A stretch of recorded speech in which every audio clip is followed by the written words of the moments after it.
Hi, this is Annie from the ADHD Minimalist, and I just wanted to give you a quick peek at what we're doing in my daughter's room.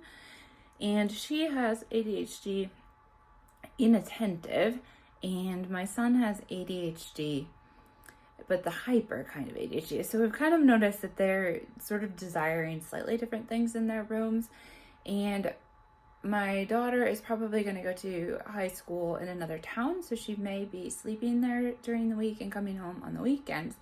And so we decided to move her into a smaller room because we needed the other room for something else if she's not going to be here every day.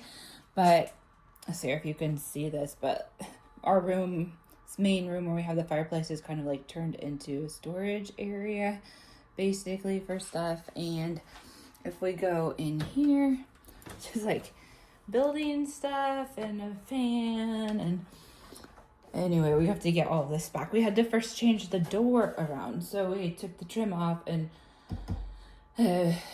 flip this around so the door comes out, which might not be always the best solution because we're getting not that much space between.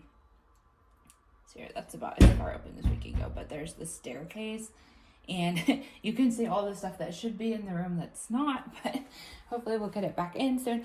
But the thing is that usually my kids don't have their doors open that much, and because there's so much more space inside this little room, when we turn the door around, we decided that we can walk around it the few times that it's going to be open when, she basically doesn't leave the door open if she's in the room. So it's like if she's leaving the room, she'll open the door. Maybe somebody has to walk around it, or maybe we're both gonna like meet in this little bitty space every once in a while, but it's not gonna be like super often. So we just went ahead and did that.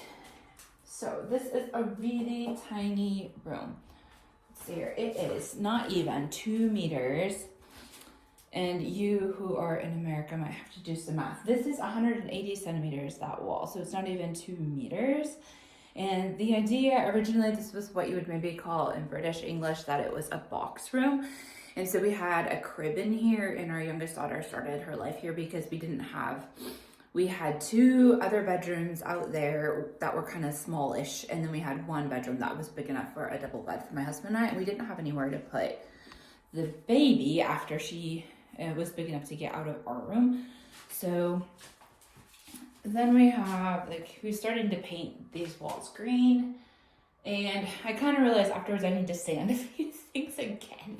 I sanded everything with machine and then by hand, and then I kind of realized I missed a few things, so I'm gonna have to go back over it, which is sort of a pain because it takes a lot more time after you've painted it. But she picked out this green color, and I really love this old wallpaper, but it's not staying.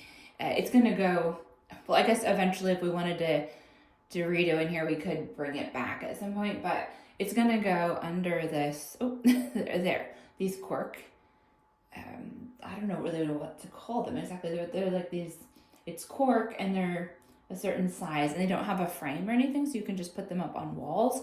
And so we bought enough to cover this whole back wall because she does a lot of art. So she's gonna have a desk here and then be able to hang some of her art on those cork boards. Just put it up with these pins. I know basically they're a little bit harder on the backside. It's not the best ones. I just bought the cheaper ones that had some of them have problems. This one is missing one of the corners, so we're gonna have to cut them a little bit, but either way they don't fit exactly on this wall because it's not 2 meters by 2 meters. So I figured we can just cut those corners off, and it was actually pretty cheap building material. I guess this would be the wrong word, but it's soundproofing is really what that is, because the next wall on the other side there is where my husband and I sleep, and our bed is pretty close to this room, and she sits here and does gaming and stuff. And so to try to keep from having to tell her all the time to go to bed when we need to go to bed, we thought we would try some soundproofing with cork. It's 2 centimeters thick, so it's pretty good. It's pretty good soundproofing, actually. I don't know if it's going to be enough to just do 1 wall, or if I should have bought some more for part of this wall. There is a ventilation duct. Oh, no, I'm pointing to the wrong side. Let's see if you can see this. there. So there might be some sound coming out from that too. So you can't exactly soundproof everything if you have like some ventilation. This house has a lot of ventilation through the windows.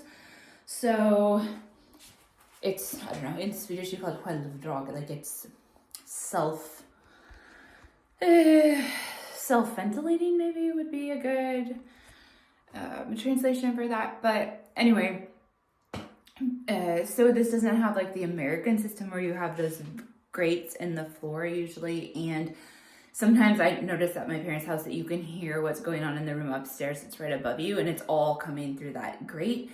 We don't have that. So there is maybe like, we don't hear quite as much from the upstairs, but you can still sometimes hear what's going on.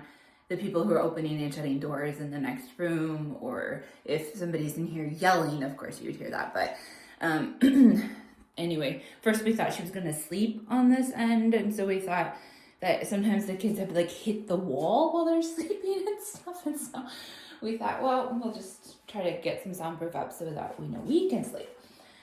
Anyway, this is about it. Let's see here. This little nook is going to have a desk in it. Later I'll have to show you when we get stuff done. But this wall, this biggest wall, is about 3.5 meters or something like that. And that's how big the room is. But then, of course, it's cutting this corner off. So it's an incredibly small room. Like, we're talking like this, I don't know, in a tiny house, maybe you would just throw the mattress on the floor over there and this would be like a room for adults or something. But in like normal standards, my dad, my parents live in the USA, he laughs and he says that this is basically a closet. So, I don't know, I guess she can, I don't know, feel with Harry Potter. Here's the stairs, so it's kind of close to being under the stairs. It's not quite as bad off as his bedroom was, but it's pretty small. And so we're gonna have to get some storage under the bed and maybe some cabinets at the top. But anyway, we're excited to show this to you. And again, like, my theory has kind of always been trying to get stuff behind closed doors to like make it calmer space so you can actually do homework in the bedroom and stuff. But she usually wants to do her homework upstairs and she wants to do her creative projects in her room. So that's kind of what this is. I just want to give her a space to be creative. And so it's probably not going to be as like clean cut or minimalist maybe as some of the other rooms that we've done in the house, just because we're trying to give her a creative space. And I mean, you know, they say creativity is akin to chaos. You kind of do like get stuff out and make a big mess and then you finish and you have something beautiful. But so we wanted her to be able to display stuff because she was trying to tape some stuff up and ruining some things. So it's better just to be able to put her projects up for a while, and then if she wants to save it in a folder or something later, she can. So that's kind of the difference. Like, just, this doesn't necessarily need to be a study space. It needs to be a creative space. So I have to think a little bit different about this bedroom than the ones that we've done in the past. But this is fun. It's was up until like almost 11 painting last night, and I got her to help me for a while, but then she went to bed because she had school today. So anyway, this is just an update from us, and just a reminder that I have a book out called Help My Room Exploded, where we're talking about decorating for ADHD and organization for ADHD, and generally like talking a little bit about minimalism for ADHD, like how many things do we need to keep track of if our brains are having a hard time keeping track of things and organizing things. So feel free to pick that up on Amazon. It's called Help My Room Exploded by Annie Eklev. And right now I'm still running, it's like the first year the book has been out, and I'm still running a promotional price. So the ebook is pretty cheap right now. So go pick up a copy of that, and it might help you with your room decoration, and I'll try to keep you updated on our room. Bye.